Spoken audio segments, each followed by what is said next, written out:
Hello મારા વહાલા વહાલા વિદ્યાર્થી મિત્રો, કેમ છો? મજામાં? મારું નામ છે ફાલ્ગુન આદ્રોજા, હું રાજકોટથી છું અને તમે જોઈ રહ્યા છો ફિઝિક્સ વિથ ફાલ્ગુન સર. અને વહાલા વિદ્યાર્થી મિત્રો, અત્યારે આપણે જોઈ રહ્યા છીએ ધોરણ 11 ફિઝિક્સ ચેપ્ટર નંબર 6, કાર્ય, ઉર્જા અને પાવર, કે જેનો આ બીજો લેક્ચર છે.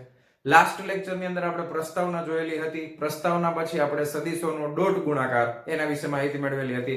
હવે ડોટ ગુણાકારના અમુક નિયમો છે. ડોટ ગુણાકારને ફરી પાછું તમને એકવાર ફટાફટ રિવાઇઝ કરાવી દઉં. દાખલા તરીકે આ બે સદિશ છે a અને b, આ બે વચ્ચેનો અદિશ ગુણાકાર છે અને ડોટ ગુણાકાર પણ કહેવામાં આવે છે. આનો જવાબ આવે છે a b cos θ. બરાબર. એના પછી આપણે ભણ્યા હતા, આના ઘણા બધા નિયમો આપણે શીખ્યા હતા કે પહેલો નિયમ છે ક્રમના નિયમનું પાલન કરે છે. એટલે a ડોટ b હોય તો તમે આને b ડોટ a પણ લખી શકો, કાંઈ વાંધો આવે નહીં. ક્રમના નિયમનું પાલન કરે છે. પછી આપણે જોયું હતું કે વિભાજનના નિયમનું પાલન કરે છે. દાખલા તરીકે a ડોટ અહીંયા છે સદિશ b વત્તા સદિશ c. ઓકે, વિભાજનનો નિયમ શું કહે છે? તો કે આનો તમે અંદર ગુણાકાર કરી શકો, a ડોટ b વત્તા આનો હવે આની હારે ગુણાકાર a ડોટ c. ઓકે, તો અદિશ ગુણાકાર છે એ વિભાજનના નિયમનું પણ પાલન કરે છે. વિભાજનના નિયમમાં હજી એક વસ્તુ, દાખલા તરીકે લેમ્ડા હારે ગુણાકાર હોય, કોઈ એક અચળ સંખ્યા હારે સદિશનો ગુણાકાર છે અને એનો જો બીજા સદિશ સાથે ડોટ ગુણાકાર કરવામાં આવે તો આ અચળ સંખ્યાને તમે બીજા સદિશની સાથે પણ લઈ શકો છો, પછી આમાંથી કાઢી નાખવાની. બરાબર. તો આ પણ વિભાજનના નિયમનો એક ભાગ છે. ખ્યાલ આવ્યો તમને? પછી બે સદિશ જો એકબીજાને સમાંતર હોય તો સમાંતર સદિશ હશે. ધારો કે એ સદિશ a છે સમાંતર છે સદિશ b, તો બે વચ્ચેનો ખૂણો કેટલો થઈ જશે? આવું હોય તો શું થાય? તો કે θ બરાબર 0 ડિગ્રી થાય. એકબીજાને સદિશ સમાંતર હોય તો બે વચ્ચેનો ખૂણો θ બરાબર 0 થાય. તો a ડોટ b કરીએ તો જવાબ શું આવે? કે a b cos 0 બરાબર 1 થાય. તો આનો જવાબ આવશે a b. યાદ આવી ગયું? ઓકે, હવે દાખલા તરીકે a જે છે એ બીજા સદિશને લંબ છે. બે વચ્ચેનો ખૂણો કેટલો થાય? તો કે θ બરાબર 90 ડિગ્રી થાય. તો a લંબ છે b કરો તો બેનો સદિશ ગુણાકાર કરવામાં આવે, જવાબ શું આવે? તો કે 0 આવે. ખ્યાલ આવ્યો? હવે આ સમાંતરમાં તમે સમાન સદિશોને પણ લઈ શકો છો. ધારો કે સદિશ છે a, એનો ને એનો તમે સદિશ a ની સાથે ગુણાકાર કરો તો a cos 0 બરાબર 1, તો a સ્ક્વેર થઈ જાય. તો પરિણામ મૂલ્ય કેટલું મળે છે સદિશ a નું? બે બાજુ વર્ગમૂળ લઈ લો એટલે વર્ગમૂળમાં અહીંયા સદિશ a ડોટ સદિશ a. ખ્યાલ આવી ગયો?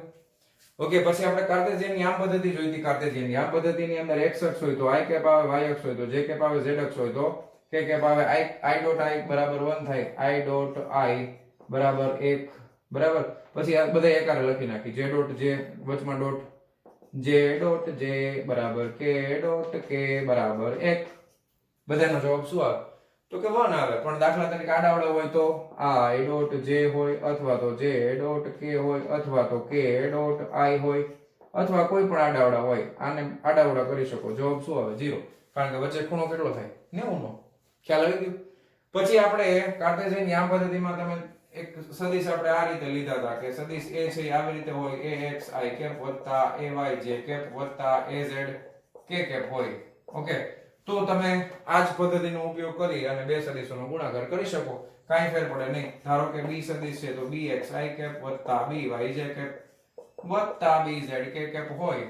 આ બેનો ગુણાકાર કરવામાં આવે તો x વાળા પદો રહેશે, y વાળા બે ગુણાકારમાં આવશે, z વાળા આવશે. બાકી x y x z વાળું કોઈ પદ નહીં આવે, y x વાળું નહીં આવે, y z વાળું નહીં આવે, z y વાળું નહીં આવે, z x વાળું નહીં આવે. ખ્યાલ આવી ગયો? તો આ બેનો જવાબ શું આવે? ફટાફટ a ડોટ b બરાબર ax bx વત્તા ay by વત્તા az b z વાર્તા પૂરી. પણ આમાં હજી એક ટેક્સ્ટબુકમાં આ રીતે આપ્યું છે કે સદિશ a ડોટ સદિશ a, આમાં કરો તો a નો ગુણાકાર એની હારે થાય તો a ડોટ a કરો તો a સ્ક્વેર થઈ જશે. cos 0 એટલે 1 થઈ જશે. a સ્ક્વેર એટલે શું થાય? તો કે a x નો વર્ગ વત્તા a y નો વર્ગ વત્તા a z નો વર્ગ. આમાં એવું જ થાય. તો આનો જવાબ આવે. બરાબર. આ મેં લખ્યું નહોતું પણ આ તમને આવડી જાય ને, આ બધું મેં ડિટેલમાં કરાવ્યું એટલે આ તો તમે જાતે કરી શકો. a નો a હારે ગુણાકાર. બરાબર છે? a સદિશ નો a સદિશ હારે ગુણાકાર જો આના જેવું જ છે. ખ્યાલ આવ્યો તમને? તો આ આપણે લાસ્ટ લેક્ચરમાં સદિશોનો ડોટ ગુણાકાર શીખાતા. ડોટ ગુણાકાર એટલે બે સદિશોનો અદિશ ગુણાકાર પણ કહેવામાં આવે છે. ઓકે, ખ્યાલ આવી ગયો? હવે આપણે એના ઉપર આધારિત દાખલો છે 6.1 નંબરનો, ત્યાંથી આપણો લેક્ચર હવે શરૂ થાય છે. તો આ બધી વસ્તુ હું ફટાફટ રબ કરી નાખું છું. તમે લખેલું જશે લાસ્ટ લેક્ચરમાં. ઓકે, નો જોયું તો જોઈ લો ફટાફટ લાસ્ટ લેક્ચર. ચાલો હવે આપણે દાખલો શરૂ કરીએ. ઉદાહરણ નંબર 6.1. ચાલો, શું કહે છે?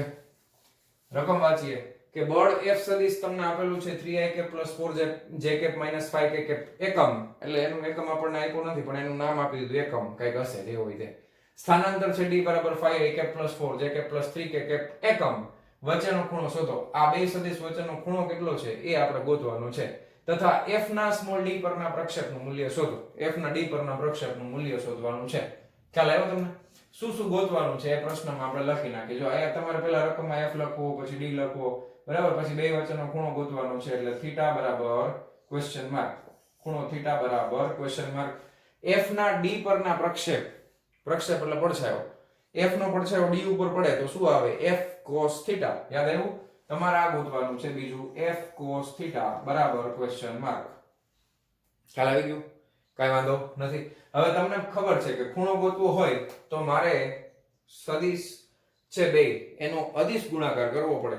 એટલે મારે આમ કરવું પડે. જો આ સદિશ f ડોટ સદિશ d કરીએ તો આનો જવાબ આવે f d cos θ, અને આના ઉપરથી હું ખૂણાને કરતા બનાવું એટલે કે cos θ ને કરતા બનાવું તો cos θ બરાબર f ડોટ d ના છેદમાં f d આમ આવે. હવે આ f છે એ માત્ર મૂલ્ય છે તો હવે હું આને આમ પણ લખી શકું. જો સદિશ f નું મૂલ્ય માનાંકમાં ને સદિશ d નું મૂલ્ય માનાંકમાં, આ રીતે લખી શકાય. તો મારે આ વસ્તુની જરૂર પડશે. સૌથી પહેલા મારે જરૂર પડશે f ડોટ d ની. કોની જરૂર પડશે? f ડોટ d ની. તો પહેલા આપણે ગોતશું f ડોટ d, પછી આપણે ગોતશું બેયના મૂલ્ય, પછી અહીંયા કિંમત મૂકી દેશું એટલે જવાબ મળશે. જે જવાબ આવે θ ને કરતા બનાવીએ એટલે cos ઇન્વર્સ લખી નાખશું આપણે. ખ્યાલ આવ્યો? ખબર પડે છે? હા કે ના? બરાબર ને? તો સૌથી પહેલા આપણે જો આમ કરીએ, સદિશ a f સદિશ f ડોટ સદિશ d બરાબર 3i cap + 4j cap - 5k cap. આ સદિશ f છે. ડોટ સદિશ d કરો તમે, એટલે ડોટ સદિશ d કરો એટલે શું આવશે તો કે 5i cap + 4j cap + 3k cap.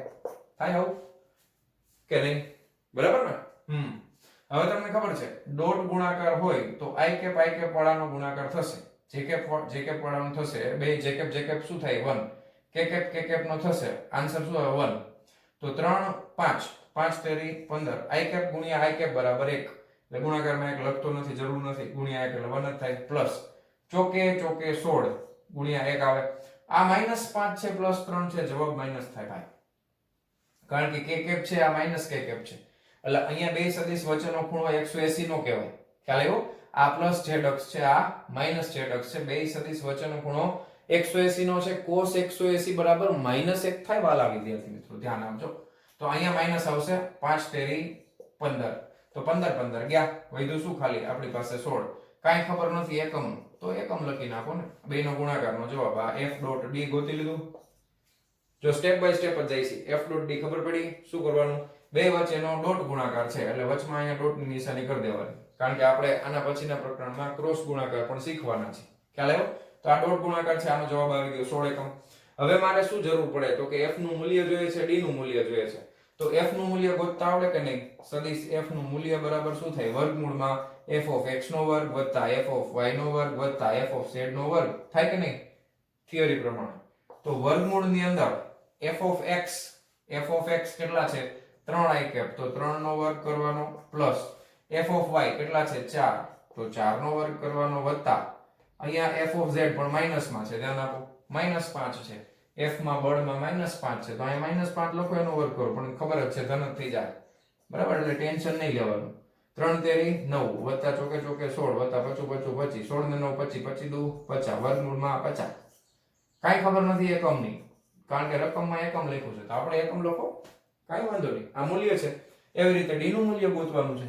માનાંકમાં સદિશ d. d નું મૂલ્ય આ જ રીતે મળે. x ઘટકનો વર્ગ એટલે 5 નો વર્ગ વત્તા y ઘટક એટલે 4 નો વર્ગ વત્તા z ઘટક એટલે 3 નો વર્ગ. 5 4 ને 3 આમાં જો 5 4 અને 3 જ છે એટલે આનો જવાબ √50 આવે. પાછી ગણતરી ન કરે એકમો. 5 4 ને 3 જ છે ને, અહીંયા 5 4 ને 3 જ છે તો ભાઈ √50 આવે. ખ્યાલ આવ્યો તમને કે નહીં? ચાલો હવે આપણે જવાબ તરફ આગળ વધી રહ્યા છીએ. તો આમાં આપણે કિંમત મૂકી દઈએ તો cos θ બરાબર f dot d. f dot d કેટલા છે? 16 ના છેદમાં માનાંકમાં f કેટલું છે? √50 ગુણાકારમાં પાછું માનાંકમાં d એ કેટલું છે તો કે √50. √50 ગુણ્યા √50 કેટલા થાય? ખાલી 50 બરાબર. હવે એક કામ કરે, જો ઉપર નીચે 2 વડે ગુણી નાખે, ઊંધું સરખામાં તો ભાગાકારને બદલે ગુણાકાર છેદમાં 100 થઈ જાય ને, એટલે પોઈન્ટમાં જવાબ આવી જાય ધડાધડાનો. 16 દુ 32 ના છેદમાં 50 દુ 100 થઈ ગયા 0.32 જવાબ આવ્યો. કેટલો જવાબ આવ્યો? 0.32. ખ્યાલ આવ્યો? ઓકે. હવે તમારે ખૂણો જોઈએ છે. ખૂણો જોઈએ છે, ખાસ ધ્યાન આપજો. તમારે થીટા ગોતવાનો છે, તો થીટા ગોતવું હોય તો કોસ ઇન્વર્સ તમારે લખવું પડે 0.32. જો તમને પરીક્ષામાં ટેબલ ન આપેલું હોય, થીટા ગોતવા માટેનું લોગ ટેબલ ન આપ્યું હોય, ઓકે, નેચરલ tan અને નેચરલ sin નું, તો તમારે એમને મૂકી દેવાનું. હવે બીજી વસ્તુ, તમારે કોસ નું તમને ટેબલમાં ન આપેલું હોય, તમારા ટેબલમાં નેચરલ sin અને નેચરલ tan જ આપ્યું હોય, તો શું કરવાનું? તમારે આને sin માનીને હાલવાનું. બરાબર છે? તમારે ટેબલમાં sin ની કિંમત જોવાની. કેની જોવાની? તો કે 0.32 છે, એનો આન્સર તમારે sin નો ગોતવાનો. sin ના ટેબલમાંથી sin નો જે જવાબ મળે એને 90 ડિગ્રી માંથી બાદ કરી દેવાનો. આનો જે જવાબ આવે ને, આનો જવાબ, આ જે જવાબ આવે ને, એ જવાબ તમારે 90 ડિગ્રી માંથી આ જવાબને માઈનસ કરવાનો. પછી જે આ આવે ફાઇનલ આન્સર, બરાબર, ઈ તમારે અહીંયા લખવાનો. ખ્યાલ આવ્યો? કારણ કે તમને ખબર છે કે cos થીટા બરાબર શું થાય? cos થીટા બરાબર sin 90 માઈનસ થીટા થાય. શું થાય? cos થીટા બરાબર શું થાય? તો કે sin 90 માઈનસ થીટા. ખ્યાલ આવ્યો? એટલે તમારે પહેલા આનો જવાબ ગોતવાનો. એ ટેબલ ઉપરથી એ જે જવાબ આવે એને 90 ડિગ્રી માંથી બાદ કરવાનો. પછી જે જવાબ આવે અહીંયા લખી નાખવાનો. ઓકે. આ રીતે તમને cos ઇન્વર્સ ની કિંમત જાણવા મળે. આવી રીતે તમને cos ઇન્વર્સ ની કિંમત અહીંયા મળશે. ઓકે. ખ્યાલ આવી ગયો? ઓકે.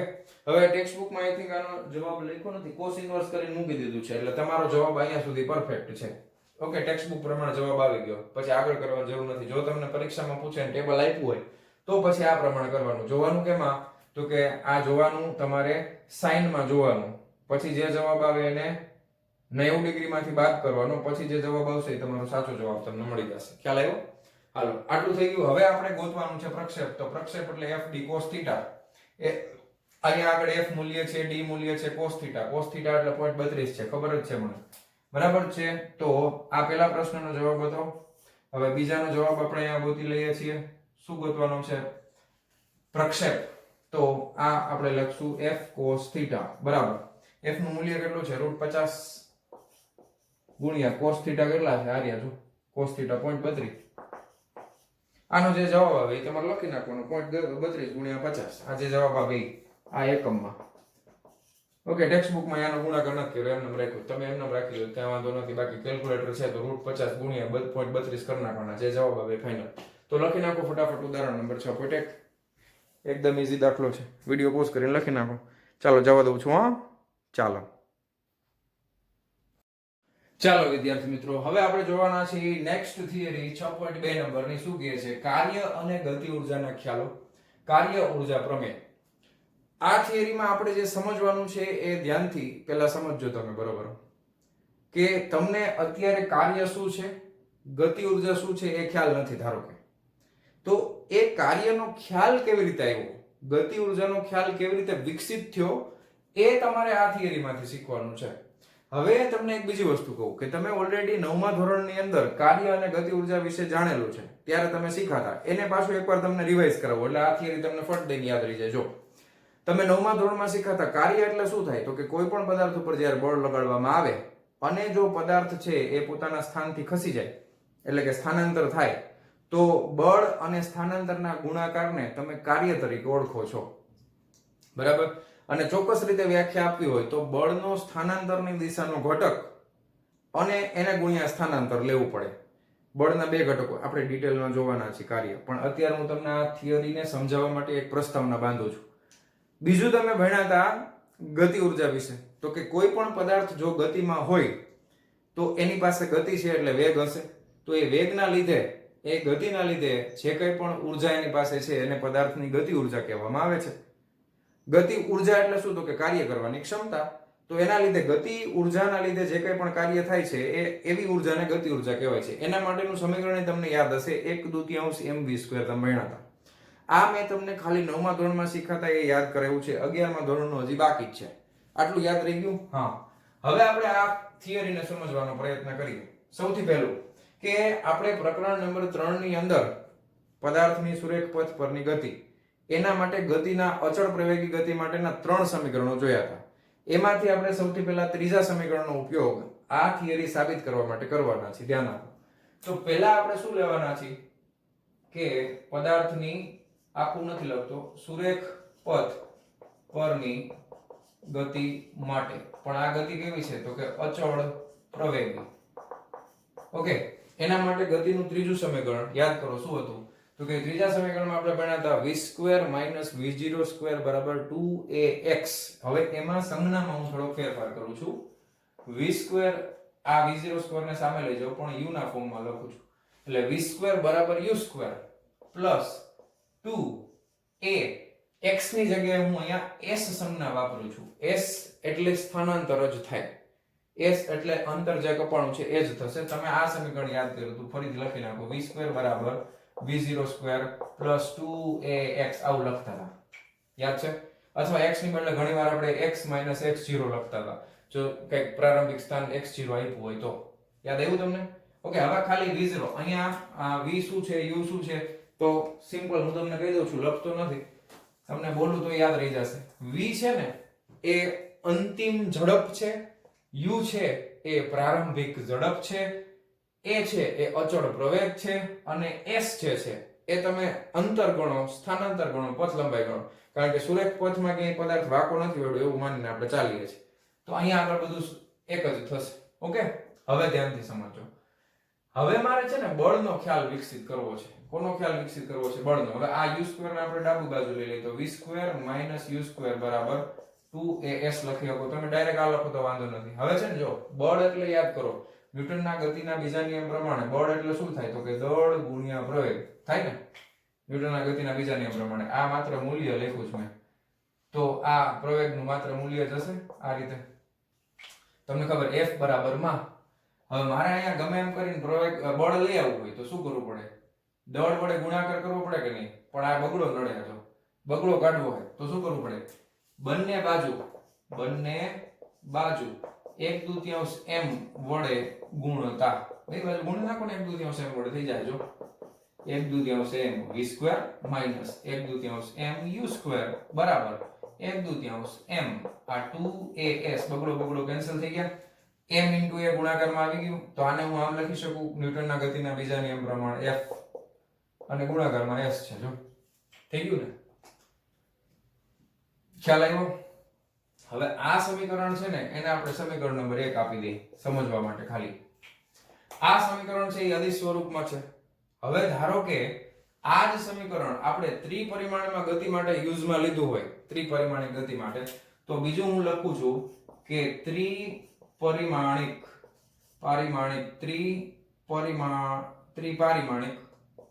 ગતિ માટે અથવા ત્રિપરિમાણમાં ગતિ માટે એવું લખું તો ચાલે. કેવી? તો કે અચળ પ્રવેગી ગતિ માટે છે. ત્રિપરિમાણમાં ગતિ માટે છે. અચળ પ્રવેગી ગતિ માટેના સમીકરણો છે તો એમાં જ વાપરી શકાય. કેવી ગતિ છે? અચળ પ્રવેગી, ત્રિપરિમાણમાં છે. ધ્યાન આપો. તો ત્રિપરિમાણમાં લખતા હોય તો v² - u² બરાબર 2. અહીંયા આગળ પ્રવેગને સદિશ સ્વરૂપે દર્શાવો, ત્રિપરિમાણમાં છે એટલે, અને સ્થાનાંતરની સંજ્ઞા s માંથી અત્યારે d કરી નાખીએ. આ પણ વપરાય છે. એ પણ સદિશ સ્વરૂપે. સદિશ છે એટલે ખબર પડે કે આ સ્થાનાંતરની વાત છે, આ પ્રવેગની વાત છે. સદિશના સ્વરૂપમાં ત્રિપરિમાણમાં ગતિ છે. આ સમીકરણમાં પણ આ જ રીતે આપણે કરીએ કે બંને બાજુ 1/2 m વડે ગુણતા તો જવાબ આવો જ મળે. એમાં કઈ બહુ ફેર ન પડે. 1/2 m v² minus 1/2 m u² બરાબર આ હું ડાયરેક્ટ લખું છું. બળ છે તો એ f બરાબર માં સદિશના સ્વરૂપમાં છે એટલે f સદિશ લખી શકાય, ગુણ્યા સ્થાનાંતર છે એ તો સદિશ છે જ, તો આને આપણે સમીકરણ 2 આપી દઈએ. ખ્યાલ આવ્યો? હવે આ બે સમીકરણોને ધ્યાનથી આપણે જોઈએ તો આ ત્રિપરિમાણની ગતિ માટે છે, આ દ્વિપરિમાણમાં ગતિ માટે છે. ઓકે, મોસ્ટ ઓફ આ આદિશના સ્વરૂપમાં છે, આ સદિશના સ્વરૂપમાં છે. તો હવે આપણને છે ને આમાંથી સમીકરણને ધ્યાનથી ઓબ્ઝર્વ કરીએ તો આપણને બે વસ્તુ જોવા મળે કે અહીંયા જમણી બાજુનું પદ છે એમાં બળ પણ છે અને ગુણાકારમાં સ્થાનાંતર છે. તો અહીંયાથી આપણને કાર્યનો ખ્યાલ મળે છે. જમણી બાજુના પદ ઉપરથી આપણને કાર્યનો ખ્યાલ વિકસિત થાય છે અને ડાબી બાજુના પદ ઉપરથી આપણો ગતિ ઊર્જાનો ખ્યાલ વિકસિત થાય છે. ખ્યાલ આવ્યો? કારણ કે 1/2 mv સ્ક્વેર તમને ખબર છે ગતિ ઉર્જાને વ્યાખ્યાયિત કરે છે.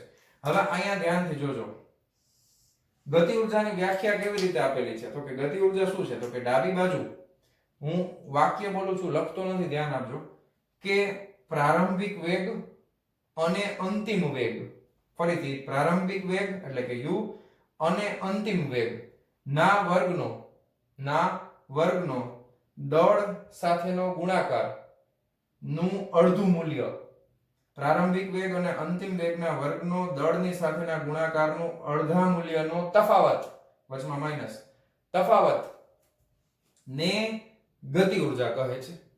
ખ્યાલ આવી ગયો? ગતિ ઉર્જાની વ્યાખ્યા થઈ ગઈ. આ રીતે તમે ગતિ ઉર્જાને વ્યાખ્યાયિત કરી શકો. હવે આ જે છે એ અંતિમ વેગ છે, તો આની ગતિ ઉર્જાને તમારે કેપિટલ K વડે દર્શાવવામાં આવે છે. તો એ ગતિ ઉર્જાનો તફાવત છે. તો આ અંતિમ વેગ છે, તો અંતિમ ગતિ ઉર્જા હોય તો kF એટલે ફાઇનલ ગતિ ઉર્જા, માઈનસ આ u છે એ પ્રારંભિક વેગ છે, તો પ્રારંભિક ગતિ ઉર્જા, પ્રારંભને કહેવાય ઇનિશિયલ, તો ki બરાબર આ છે બળ ગુણ્યા સ્થાનાંતર, એટલે એ વ્યાખ્યાયિત થયેલું છે કાર્યથી. તો આવી રીતે તમારો ખ્યાલ, આપણને ખ્યાલ આ કાર્યનો ગતિ ઉર્જાનો આવી રીતે આવેલો છે. આપણે કાર્યને ડિટેલમાં શીખવાના છીએ, આપણે ગતિ ઉર્જાને પણ ડિટેલમાં જોવાના છીએ. અહીંયા આગળ હવે બળ કાર્યની વ્યાખ્યા કેવી રીતે આપી શકાય? તો ધ્યાનથી એક વસ્તુ તમે નોટિસ કરો, અહીંયા મેં ડોટ કર્યું છે, તો આ છે ને એ અદિશ ગુણાકાર છે, બે સદિશોનો અદિશ ગુણાકાર. તો અદિશ ગુણાકાર છે, તો f ડોટ તમે d લખો તો તમે આમ લખી શકો f d cos θ.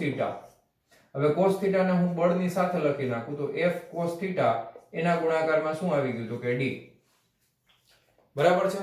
તો આ છે ને ઈ બળનો સ્થાનાંતરની દિશાનો ઘટક. હમણાં આપણે જોવાના છીએ આ f cos θ કેવી રીતે આવ્યું. આ છે ને ઈ બળનો, તમે કહી શકો ને કે બળનો સ્થાનાંતર પરનો, આ તો ખબર છે ને બળનો પ્રક્ષેપ છે કોના ઉપરનો? તો કે સ્થાનાંતર ઉપરનો. બળનો પ્રક્ષેપ છે કોના ઉપર? સ્થાનાંતર ઉપર. આ તો ખબર જ છે f cos θ બળનો પ્રક્ષેપ કોના ઉપર છે? તો કે સ્થાનાંતર ઉપર છે. તો બળનો પ્રક્ષેપ અને સ્થાનાંતરનો ગુણાકાર, અથવા તો બળનો સ્થાનાંતરની દિશાનો ઘટક અને સ્થાનાંતરના ગુણાકારને કાર્ય તરીકે વ્યાખ્યાયિત કરવામાં આવે છે. ખ્યાલ આવી ગયો? તો આ થિયરીનો મેઇન કન્સેપ્ટ છે કે તમારો કાર્યનો અને ગતિ ઉર્જાનો ખ્યાલ વિકસિત કરવો. આવી રીતે આવ્યો તો ખ્યાલ. હવે તમને આઈડિયા ક્લિયર થાય છે શું કામ થિયરી આપી છે ટેક્સ્ટ બુકમાં. હવે આગળ વસ્તુ એક જોઈએ, કાર્ય ઉર્જા પ્રમેય એટલે શું? તો કે કાર્ય ઉર્જા પ્રમેયની વ્યાખ્યા આના ઉપરથી આપેલી છે. બરાબર છે? કે કાર્ય ઉર્જા પ્રમેયની વ્યાખ્યા શું થાય? તો કે કોઈ કણની ગતિ ઉર્જામાં થતો ફેરફાર, કોઈ કણની ગતિ ઉર્જામાં થતો ફેરફાર તેના પર લાગતા બાહ્ય બળ, કે જેને આપણે પરિણામી બળ પણ કહીએ છીએ, કણની ગતિ ઉર્જામાં થતો ફેરફાર એટલે અંતિમ ગતિ ઉર્જા માઈનસ પ્રારંભિક ગતિ ઉર્જા, તેના પર લાગતા બાહ્ય બળ દ્વારા થતા કાર્ય બરાબર હોય છે. આ છે ને આ વાક્ય ઈ છે કાર્ય ઉર્જા પ્રમેય. કણની ગતિ ઉર્જામાં થતો ફેરફાર તેના પર લાગતા બાહ્ય બળ દ્વારા થતા કાર્ય બરાબર હોય છે. આ બાહ્ય બળ છે. બીજી એક વસ્તુ ધ્યાન આપો કે અહીંયા આગળ આ બળ છે ને, બળ આ બળ, આ બંને બળ છે ને આ અચળ બળ છે. કેવા? અચળ. શું કામ અચળ છે? સમીકરણો અચળ પ્રવેગી ગતિના છે ભાઈ. અચળ પ્રવેગી ગતિ હોય એટલે પ્રવેગ અચળ હોય. પ્રવેગનું મૂલ્ય બદલાય? તો ના. કોઈ દિવસ પદાર્થના દળનું મૂલ્ય બદલાય? દળ તો એટલું ને એટલું રહે ને. દળ એટલું ને એટલું છે, પ્રવેગ એટલો ને એટલો છે, તો બળ અહીં અચળ જ હોય. બરાબર? દાખલા તરીકે હું આ દિવાલ ઉપર એક ધારું બળ લગાવું છું 10 ન્યૂટન, તો એ આ સમીકરણ વાપરવા માટે બળ અચળ છે. હજી આપણે બળ છે ને એ અચળ ન હોય, બદલાતું હોય ને બળ, એના માટેના પણ સમીકરણો આગળ જોવાના છે. ચિંતા કરવાની જરૂર નથી. તો ફટાફટ આટલી વસ્તુ નોટ ડાઉન કરો અને હવે આપણે આગળ વધીએ છીએ ટેક્સ્ટ બુક પ્રમાણે. ચાલો લખી નાખજો, વિડીયો પોઝ કરીને જવા દઉં છું. ચાલો વિદ્યાર્થી મિત્રો, હવે as per the text book ખરેખર એક ઉદાહરણ છે 6.2 નંબરનું, પણ હું મારું એવું માનવું છે કે એ ઉદાહરણ શીખતા પહેલા તમે કાર્ય વિશે માહિતી મેળવી લો. આ 6.3 નંબરનો ટોપિક છે અને આ ખાસ એક લખ્યું નથી પણ હું તમને બ્રેકેટમાં લખી દઉં. આ અચળ બળ વડે થતું કાર્ય છે. કોના વડે થતું કાર્ય છે? અચળ બળ વડે. આ તમારો કન્સેપ્ટ ક્લિયર થઈ જાય પછી દાખલા આપણે હારે ગણી લેશું. ક્લિયર? ઓકે, હાલો. કાર્ય એટલે શું? તો કે ધારો કે એક સમક્ષિતિજ સપાટી છે. ઓકે, આ સમક્ષિતિજ સપાટી ઉપર એક બ્લોક પડેલો છે. ઓકે, હવે ધારો કે આ બ્લોક પડ્યો છે સમક્ષિતિજ સપાટી ઉપર. આ બ્લોક ઉપર ધારો કે અહીંયાથી તમે બ્લોક ઉપર જે બળ લગાવો છો ઈ કંઈક આ દિશામાં લાગે છે, બાહ્ય બળ F. અને આ બળની અસર હેઠળ પદાર્થ છે એનું સ્થાનાંતર થાય છે. આ બ્લોક છે ઈ સરકતો સરકતો સરકતો અહીંયા સુધી આવે છે. તો આટલું એનું સ્થાનાંતર થાય છે. પહેલા અહીંયા હતો, હવે અહીંયા આવી ગયો છે. તો સ્થાનાંતર છે એને આપણે d વડે દર્શાવીએ ધારો કે. તો બ્લોક ઉપર બળ લાગવાથી પદાર્થનું બળની દિશામાં કંઈક સ્થાનાંતર થયું અને આ બળ છે ઈ કેવું બળ છે? તો કે અચળ બળ છે કે જે બળનું મૂલ્ય સમયની સાથે બદલાતું નથી. હવે આવા ઘણા બધા રમકડા થી તમે નાના હશો ત્યારે રમેલા હશો. દાખલા તરીકે મોટો ખટારો હોય રમકડાનો, એમાં દોરી બાંધી અને છોકરા છે એ આમ દોરી પકડીને આગળ આયલા જાય, ખટારો છે એ સીધે સીધો આયલો જાય. હવે એનો મતલબ શું કે બળ તમે જો સીધું નથી લગાવતા, બળ તમે સમક્ષિતિજ છે એની સાથે કઈ ખૂણા ઉપર લગાવો છો. એટલે ધારો કે આ ખૂણો થીટા છે, ખ્યાલ આવ્યો તમને? તો તમને બળના બે ઘટકો મળશે. બળના કેટલા ઘટક મળશે? બે ઘટકો મળે. એક છે એ ખૂણાની પાસેનો ઘટક મળશે, એટલે બળનો એક ઘટક છે એ સમક્ષિતિજ હશે. એ કેટલો હશે? તો કે ઈ હશે F ખૂણાની પાસેની બાજુનો છે એટલે cos થીટા. ખ્યાલ આવી ગયો? અને એક તમને મળશે બળનો શિરોલંબ ઘટક, ઈ આમ હશે. ઓકે, ખૂણાની સામેની બાજુનો ઘટક છે એટલે આને આપણે દર્શાવવાના છીએ F sin થીટા વડે. કોના વડે દર્શાવશું? F sin થીટા વડે. તો બળના બે ઘટકો આપણને મળે છે. એક ઘટક મળે છે F cos થીટા, એક ઘટક મળે છે F sin થીટા. હવે તમે ધ્યાનથી જુઓ તો બળનો જે આ લંબ ઘટક છે, શિરોલંબ ઘટક, એ ઘટક તો પદાર્થ ઉપર શિરોલંબ દિશામાં બળ લગાવે ઉપર તરફ. પણ આ પદાર્થ તમને ખબર છે કે ઉપર તો જતો નથી, જાય છે ક્યાં? તો કે પદાર્થ જાય છે સમક્ષિતિજ દિશામાં. સ્થાનાંતર કઈ દિશામાં થાય છે? આપણે સ્થાનાંતર ગણીએ છીએ કઈ દિશામાં? તો કે સમક્ષિતિજ દિશામાં ગણીએ છીએ. ઘણીવાર એવું બને કે આ બળ બહુ વધારે હોય તો થોડું ઊંચું થઈ જાય, નો ડાઉટ. પણ આપણે ફાઇનલ કન્ડિશન અહીંયા છે પદાર્થની. આ પ્રારંભિક સ્થાન છે પદાર્થનું, આ અંતિમ સ્થાન છે. તો આપણે શું જોઈએ છે કે પદાર્થનું બળના લીધે આટલું સ્થાનાંતર થાય છે. ખ્યાલ આવ્યો તમને? તો પદાર્થ ઉપર લાગતા બળ અને એના દ્વારા થતું સ્થાનાંતર, એને આપણે કોના વડે વ્યાખ્યાયિત કર્યું છે? કાર્ય વડે. તો કાર્ય માટે તમારે બળ નથી લખવાનું, તમારે બળનો કયો ઘટક લેવાનો છે? સમક્ષિતિજ ઘટક. કારણ કે સમક્ષિતિજ ઘટક દ્વારા જ સ્થાનાંતર થાય છે. તો આ પ્રમાણે કાર્યની વ્યાખ્યા મારે લખવી હોય તો મારે ઘટક લખવો પડે F cos થીટા અને ગુણ્યા હું લખું છું સ્થાનાંતર d. ઓકે, હવે જો આ કોના જેવું છે? તો કે આ F cos થીટા અને ગુણાકારમાં d છે. તો આપણે આને આમ લખી શકાય F d cos થીટા. તો આ ડોટ પ્રોડક્ટ છે કે નહીં બળ અને સ્થાનાંતરની? ખ્યાલ આવી ગયો? તમને લખો દાખલા તરીકે આ શું છે? તો કે બળનો સ્થાનાંતર પરનો પ્રક્ષેપ છે. આ આગળ શીખાય એ પ્રમાણે, બરાબર? બળનો સ્થાનાંતર ઉપરનો પ્રક્ષેપ છે અને આ સ્થાનાંતર છે. તો આ સ્થાનાંતર એ સદિશ રાશિ છે, બળ પણ સદિશ રાશિ છે. તો આ બંને વચ્ચેનો ડોટ ગુણાકાર છે. તો આના ઉપરથી આપણે કાર્યની વ્યાખ્યા આપી શકાય. કાર્યની વ્યાખ્યા શું આપી શકાય? તો કે પદાર્થ પર લાગતા બળનો સ્થાનાંતર ની દિશાના ઘટક, પદાર્થ પર લાગતા બળના સ્થાનાંતરની દિશાના ઘટક એટલે કે F cos થીટા અને પદાર્થ અથવા કોણ લખો? પદાર્થ દ્વારા થતા સ્થાનાંતર ના ગુણનફળને કાર્ય કહે છે. બેના ગુણાકારને, ગુણનફળ એટલે બેના ગુણાકારને શું કહે છે? કાર્ય કહે છે. કાર્ય તરીકે વ્યાખ્યાયિત કરવામાં આવે છે. તો આ F છે એ શું છે ખરેખર? તો કે પદાર્થ પર લાગતા બળના સ્થાનાંતરની દિશાના ઘટક એટલે કે F cos થીટા અને પદાર્થ દ્વારા થતા સ્થાનાંતરના ગુણનફળને કાર્ય કહે છે. તો આ થઈ ગઈ કાર્યની વ્યાખ્યા, એકદમ સિમ્પલ અને એકદમ સહેલી. જો ખ્યાલ આવ્યો? હવે કાર્ય છે એના માટે ત્રણ મુદ્દાઓ આપણે ધ્યાનમાં રાખવાના છે કે કાર્ય કઈ કઈ પરિસ્થિતિમાં શૂન્ય થાય છે. બરાબર ને? જે રીતે તમે આખો દિવસ વાંચતા હતા છતાંય તમારા દ્વારા થયેલું કાર્ય તો શૂન્ય જ છે, કારણ કે તમારા વિચારો જે હાલે છે એ મગજમાં હાલે છે. તમારા ઉપર બળ લાગે છે પણ એ પરીક્ષાનું બાહ્ય બળ છે, જે દેખાતું નથી. બરાબર? પરીક્ષાનું ટેન્શન છે, બળ છે, એ તમારા મગજમાં લાગે છે પણ એ કોઈ જોઈ શકતું નથી. તમે કાર્ય કરો છો, વાંચો છો, બુક દાખલા કરો છો, પણ એ પણ કાંઈ સ્થાનાંતરે કાંઈ થતું નથી. એટલે ફિઝિક્સની લેંગ્વેજમાં, ભૌતિક વિજ્ઞાનની ભાષામાં તમે કરેલું કાર્ય શૂન્ય થાય. તો હવે આપણે ખરેખર ફિઝિક્સમાં કાર્ય કયા કયા રીતે શૂન્ય થાય એના વિશે માહિતી મેળવવાના છે. તો પહેલું આપણે જોઈ શકાય કે જો પદાર્થનું સ્થાનાંતર જ શૂન્ય થાય તો કાર્ય કેટલું થાય? શૂન્ય. તો પહેલા મુદ્દામાં આપણે લખીએ કે સ્થાનાંતર છે એ કેટલું હોવું જોઈએ? તો કે શૂન્ય થાય ત્યારે. ઓકે, ત્યારે શું થાય? તો કે ત્યારે કાર્ય, આ બધામાં આપણે શેના માટે કરીએ છીએ કે કાર્ય બરાબર 0. એના માટેનો પહેલો મુદ્દો, સ્થાનાંતર શૂન્ય થાય ત્યારે. આવું ક્યારે થાય?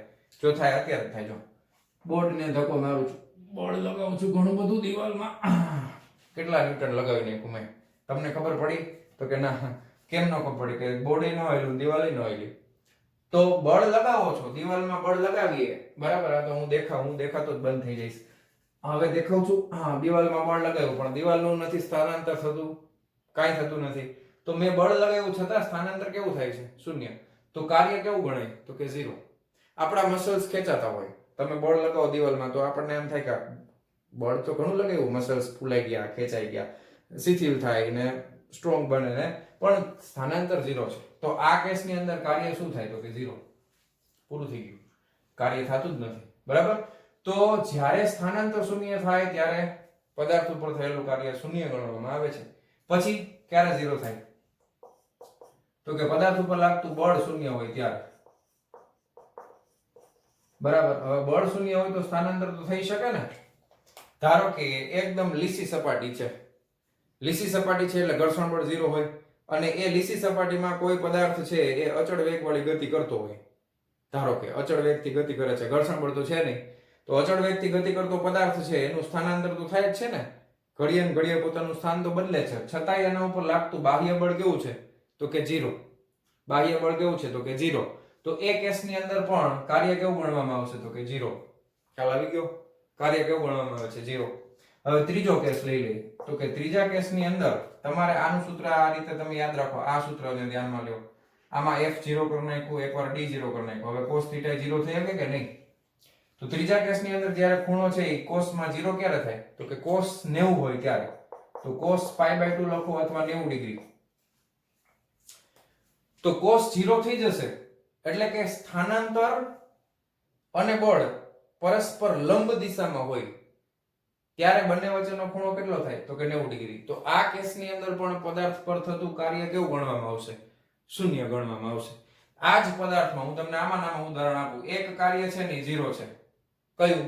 તો કે આ પદાર્થ તમે જે રાખ્યો છે એના ઉપર એના નીચે તરફ એનું વજન બળ તો કામ કરતું હોય ને, W = mg. વેઇટ, આ વજન એટલે આ કાર્ય નથી, આ W = mg જેટલું બળ લાગે છે. તો શું પદાર્થનું નીચે તરફ કઈ સ્થાનાંતર થાય છે? તો કે ના. તો આ કેસની અંદર ગુરુત્વાકર્ષણ બળ દ્વારા થતું કાર્ય કેવું ગણવામાં આવશે? શૂન્ય. આ બરાબર સમજાણું તમને? આ કેસમાં ગુરુત્વ બળ દ્વારા થતું કાર્ય શૂન્ય ગણવામાં આવશે, કારણ કે પદાર્થનું ખરેખર સ્થાનાંતર છે એ બળને લંબ દિશામાં થાય છે. તો આ કેસની અંદર એના પર થતું કાર્ય શૂન્ય ગણવામાં આવે છે. તો આ ત્રણ કેસની અંદર કાર્ય કેવું થાય છે? શૂન્ય. ઓકે, ખ્યાલ આવી ગયો? હવે ઘણી વખત છે ને એ કાર્ય ઋણ પણ થાય. બોલો, કાર્ય કેવું મળે આપણને? ઋણય મળે. એનું કારણ શું? તો કે કાર્ય ધન ક્યારે મળે અને કાર્ય ઋણ ક્યારે મળે? તો કે કાર્ય પેલા ધન પણ આપણે જોઈ લઈએ અને ઋણ પણ આપણે જોઈ લઈએ. જો cos 0 = 1 થાય કે નહીં? તો ખૂણાની કિંમત છે ને એ 0 ડિગ્રી થી લઈ અને 90 ડિગ્રીની વચમાં હશે ને, આ બેની વચમાં ખૂણો, તો તમારું કાર્ય છે ને એ ધન થશે. ખૂણો કોની વચમાં હશે? તો કે ખૂણો છે એ 0 ડિગ્રી, બરાબર, અને 0 ડિગ્રી થી લઈ ખૂણો આની વચમાં હોય 90 ડિગ્રી. cos 90 માં તો 0 થઈ જાય એટલે એમાં = ન લખી શકે. cos 0 = 1 થાય, +1 એટલે લખી શકાય. તો ખૂણો છે ને એ 0 થી લઈને 90 ની વચમાં કંઈ પણ હશે તો કાર્ય ધન થશે. પણ જો ખૂણો 90 થી લઈ અહીંયા આગળ જે ખૂણો છે થીટા એ ખૂણો 90 થી લઈ બરાબર અને 180 ની વચમાં હોય, ધારો કે ખૂણો છે એ આ બેની વચમાં હોય, આના કરતા મોટો અને આના કરતા ઓછો અથવા આના જેટલો હોય, તો અહીંયા આગળ થતું કાર્ય છે એ કેટલું આવે? તો કે અહીંયા આગળ થતું કાર્ય ઋણ આવશે. બરાબર, કારણ કે 90 માં ઇક્વલ ટુ મેં એટલા માટે નથી કર્યું કે એમાં કાર્ય શૂન્ય થાય છે, ઋણ નથી થતું. આમાં પણ 90 માં નથી ઇક્વલ કર્યું એટલા માટે કે એમાં કાર્ય 0 થાય છે, ઋણ નથી થતું. ખ્યાલ આવ્યો? તો ખૂણાનું મૂલ્ય 90 અને 180 ની વચ્ચે અથવા 180 હોય તો કાર્ય ઋણ ગણાશે. હવે તમને એમ થાય કે સર પ્રેક્ટિકલી આવું ક્યારે થાય? તો કે તમે કોઈ વાહનમાં જતા હો અને તમારા વાહનમાં બ્રેક લગાવવામાં આવે તો ઘર્ષણ બળ દ્વારા થતું, બ્રેક દ્વારા થતું કાર્ય છે એ પ્રતિપ્રયોગી ગતિ ગણાશે. એ ગતિનો શું કરે છે? વિરોધ કરે છે. અથવા તો વાહનમાં ઘર્ષણ બળ દ્વારા ઘર્ષણ લાગતું હોય, તમારું વાહન જાય છે આગળ, ખરેખર આમ જાય છે, પણ ઘર્ષણ બળ છે એ કઈ દિશામાં લાગે છે? તો કે આ તરફ લાગે છે. તમને ખબર જ છે, સ્થિત ઘર્ષણ, ગતિક ઘર્ષણ ગમે તે લ્યો, તો એ ઘર્ષણ બળ છે એ કઈ બાજુ લાગતું હશે? ગતિની વિરુદ્ધ દિશામાં. તો આ બળની દિશા આ તરફ અને સ્થાનાંતર વાહનનું તો કે જમણી તરફ. બળ આ તરફ, સ્થાનાંતર આ તરફ, તો બે વચ્ચેનો ખૂણો 180. તો આમાં ઘર્ષણ બળ વડે થતું કાર્ય કેવું આવે? ઋણ આવે. ખ્યાલ આવ્યો? ઘર્ષણ બળ વડે થતું કાર્ય કેવું આવશે? ઋણ આવશે. ઓકે, આટલી વસ્તુ ક્લિયર છે? હાલો આગળ વધીએ. કાર્યનો એકમ શું થાય? તો કે W બરાબર બળનો એકમ થાય ન્યૂટન, સ્થાનાંતરનો એકમ થાય મીટર, તો કાર્યનો એકમ થાય ન્યૂટન ઇન્ટુ મીટર. કાર્યનો એકમ થાય ન્યૂટન ઇન્ટુ મીટર, કે જેને મહાન વૈજ્ઞાનિક જેમ્સ પ્રેસ્કોટ જૂલની યાદમાં જૂલ પણ ગણવામાં આવે છે. ધારો કે આ 1 ન્યૂટન નું બળ લાગતું હોય અને 1 ન્યૂટન ઇન્ટુ મીટર જેટલું થાય છે ટોટલ, તો એના ઉપર જે એકમ આવશે એ 1 જૂલ આવશે, JOULE, જેને તમે કેપિટલ લેટર J વડે દર્શાવી શકો છો. તો કાર્યનો એકમ થાય છે જૂલ. બરાબર, કાર્યનો એકમ શું થાય છે? જૂલ. અને આ એકમ છે એ કયા સિસ્ટમ પ્રમાણે આપેલો છે? તો કે આ SI સિસ્ટમ પ્રમાણેનો કાર્યનો એકમ છે જૂલ. ખ્યાલ આવી ગયો? Newton into metre. હવે તમારે 1 જૂલની વ્યાખ્યા પૂછે તો શું લખવાનું? કે કોઈ પદાર્થ 1 કિલોગ્રામ દળનો પદાર્થ હોય એના ઉપર જો 1 ન્યૂટનનું કોઈ પદાર્થ પર 1 ન્યૂટનનું બળ લાગે અને જો એનું સ્થાનાંતર જે થાય છે એ 1 મીટર થાય તો થતું કાર્ય છે એ 1 જૂલ થાય. સિમ્પલ. 1 જૂલની વ્યાખ્યા આના ઉપરથી જ બનાવી. 1 ન્યૂટનનું બળ લાગે અને 1 મીટરનું સ્થાનાંતર થાય તો કાર્ય છે એ 1 જૂલ કહેવાય. બરાબર, કારણ કે અહીંયા ગુણાકારમાં ન્યૂટન ઇન્ટુ મીટર છે એટલે 1 ન્યૂટન ઇન્ટુ 1 મીટર બરાબર 1 થાય. ખ્યાલ આવી ગયો તમને? તો આ જૂલની વ્યાખ્યા પણ તમે આ રીતે બનાવી શકો છો, ગોખવાની જરૂર નથી, આ રીતે બની જશે. કોઈ પદાર્થ ઉપર 1 ન્યૂટનનું બળ લાગે, 1 મીટર સ્થાનાંતર થાય બળની દિશામાં, કહેવાનું પાછું, તો એને 1 જૂલ કાર્ય થયું છે એમ કહેવાય. ખ્યાલ આવી ગયો? હાલો, હવે આ જૂલને તમારે પારિમાણિક સૂત્રના સ્વરૂપમાં લખવું હોય તો લખી શકાય ને. તમારે જો ડાબી બાજુ સમીકરણ જે હતું ગતિ ઉર્જાનું સમીકરણ, એમાં ડાબી બાજુ ઉર્જા, જમણી બાજુ કાર્ય હતું, એટલે કાર્ય અને ઉર્જા બંનેનો એકમ જૂલ છે. આ એકમ કોનો છે? કાર્યનો એકમ બરાબર અહીંયા હું લખી નાખું છું ઉર્જાનો એકમ. આ બેયનો એકમ જૂલ છે SI સિસ્ટમ પ્રમાણે. હવે એનું તમારે પારિમાણિક સૂત્ર લખવું છે MKS માં. તમને યાદ જ કરાવેલું છે, 112 યાદ રાખવાનું. બળ માટે 112, આના માટે 122. પણ કેવી રીતે? તમારે ગોખવાની જરૂર નથી, મૂળભૂત એકમ આવી જવાનું. ન્યૂટન એટલે બળનો એકમ, બળ એટલે F બરાબર માં દળ ગુણ્યા પ્રવેગ, કિલોગ્રામ ઇન્ટુ પ્રવેગ એટલે મીટર પ્રતિ સેકન્ડનો વર્ગ ગુણ્યા શું છે? તો કે મીટર. તો હવે આમાંથી પારિમાણિક સૂત્ર ફટ દઈને બની જાય. દળ માટે m1, આ મીટર ઇન્ટુ મીટર, મીટરનો વર્ગ L2 છેદમાં સેકન્ડનો વર્ગ છે એટલે t-2. તો આ છે કાર્યનું પારિમાણિક સૂત્ર m1 L2 t-2, અને ઉર્જાનું પણ પારિમાણિક સૂત્ર આ જ છે. ખ્યાલ આવી ગયો?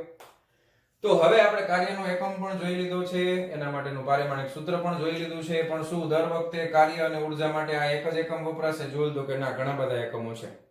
તો એના માટે તમારી ટેક્સ્ટબુકમાં એક સરસ મજાના ટેબલના કોષ્ટક બનાવીને આપેલું છે. ધારો કે તમારે આનો CGS એકમ જોતો હોય તો CGS એકમ માટે તમારે કિલોગ્રામને કેમાં ફેરવવું પડે? ગ્રામમાં ફેરવવું પડે. 1 કિલોગ્રામ બરાબર કેટલા ગ્રામ થાય? તો કે 1000 ગ્રામ થાય. બરાબર, 1 મીટર બરાબર કેટલા સેન્ટીમીટર થાય? તો કે CGS માં સેન્ટીમીટર આવે ને 100, તો આ સેન્ટીમીટર ગુણ્યા 1 મીટર એટલે પાછા 100 સેન્ટીમીટર. બરાબર, ના છેદમાં સેકન્ડ, તો સેકન્ડ જ રહે, સેકન્ડનો વર્ગ. આ 3 મીંડા, 3 ને 2 5, 5 ને 2 7, તો 10 ની 7 ઘાત સીજીએસ એકમમાં એનું નામ છે અર્ગ. શું નામ છે? અર્ગ. તો 1 જૂલ બરાબર 10⁷ અર્ગ થાય. 1 જૂલ બરાબર 10⁷ શું થશે? અર્ગ થશે. અથવા 1 અર્ગ કરતા બનાવો તો આ છેદમાં વહી જાય તો 10⁻7 જૂલ થાય. બરાબર છે? તો આમે લખી શકાય 1 અર્ગ બરાબર 10⁻7 જૂલ. ખ્યાલ આવ્યો? એના સિવાય હજી બીજા એકમો પણ છે. ધારો કે બરાબર તમે અર્ગના સ્વરૂપમાં લખી નાખ્યું. પછી 12મા ધોરણમાં આ એકમ વધારે આવે છે ઇલેક્ટ્રોન વોલ્ટ. બરાબર 1 ઇલેક્ટ્રોન વોલ્ટ. આ અત્યારે તમને યાદ ના રહે તો ચિંતા ન કરતા. 1 ઇલેક્ટ્રોન વોલ્ટ બરાબર ઇલેક્ટ્રોન એટલે 1.6 × 10⁻19 કુલમ્બ થાય અને વોલ્ટ એટલે જૂલ પ્રતિ. જો ઇલેક્ટ્રોન છે એનો એકમ કુલમ્બ થાય અને વોલ્ટ છે એનો એકમ વોલ્ટ છે એ ખરેખર બનાવેલો એકમ છે જૂલ પ્રતિ કુલમ્બ. તો આ રીતે લખી શકાય 1 ઇલેક્ટ્રોન વોલ્ટ બરાબર 1.6 × 10⁻19 જૂલ. બરાબર અત્યારે તમને ના ખબર પડે તો વાંધો નહીં પણ યાદ રાખો તો સારું 12માં બહુ આવશે. 1 ઇલેક્ટ્રોન વોલ્ટ બરાબર 1.6 × 10⁻19 જૂલ થશે. ખ્યાલ આવી ગયો તમને? પાકું? તો આ અત્યારે તમને નો યાદ રહે તો વાંધો નહીં. બરાબર? પછી 1 કેલરી. કેલરી આપણે આમાં જ આવશે. 1 કેલરી તમે લ્યો એટલે 4.186 જૂલ થાય. કેટલા થાય? 1 કેલરી બરાબર 4.186 જૂલ થાય. બરાબર? એના પછી હજી એક એકમ છે 1 કિલોવોટ અવર. કિલો એટલે 10⁻³ વોટ એટલે જૂલ પ્રતિ સેકન્ડ. વોટ એટલે જૂલ પ્રતિ સેકન્ડ અને અવર એટલે કલાક એટલે 3600 સેકન્ડ. સેકન્ડ કેન્સલ થઈ ગઈ. તો આમાં જો 3600 છે એટલે 3.6 ગુણ્યા 3 અહીંયાથી લઈ લો 3 અહીંયા એટલે 10⁶ જૂલ. ગોખવાના કેટલા આવ્યા? તો કે ગોખવાનું જનરલી આ એક જ આવશે. 1 કેલરી બરાબર 4.186. આ તમને 12મા ધોરણના તમારા કન્સેપ્ટ ક્લિયર થાય ને એટલે આ ગોખવાની જરૂર નહીં પડે. આ યાદ રહી જશે. કારણ કે ઇલેક્ટ્રોનનો વિદ્યુતભાર ગોખવો પડે પાછો. એ કેટલો થાય? તો કે 1.6 × 10⁻19 કુલમ થાય. પછી તો કે 1 કિલોવોટ અવર. કિલો એટલે 10⁻³ થાય 1000. વોટ એટલે જૂલ પ્રતિ સેકન્ડ પાવરનો એકમ છે. કલાક એટલે 3600 સેકન્ડ. ગુણાકાર કરો સેકન્ડ કેન્સલ થઈ જાય 3.6 × 10⁶ જૂલ. આ રીતે તમને કાર્યના એકમ મળશે. ઓકે? તો આશા રાખું છું લગભગ તમને કાર્યનો કોન્સેપ્ટ હવે ક્લિયર થઈ ગયો હશે. બળનો સ્થાનાંતરની દિશાનો ઘટક લેવાનો છે અને સ્થાનાંતરનો ગુણાકાર એને કહેવાય કાર્ય. ચાલો વિડિયો પોઝ કરીને લખી નાખો ફટાફટ. ચાલો જવા દઉં છું. હા ચાલો.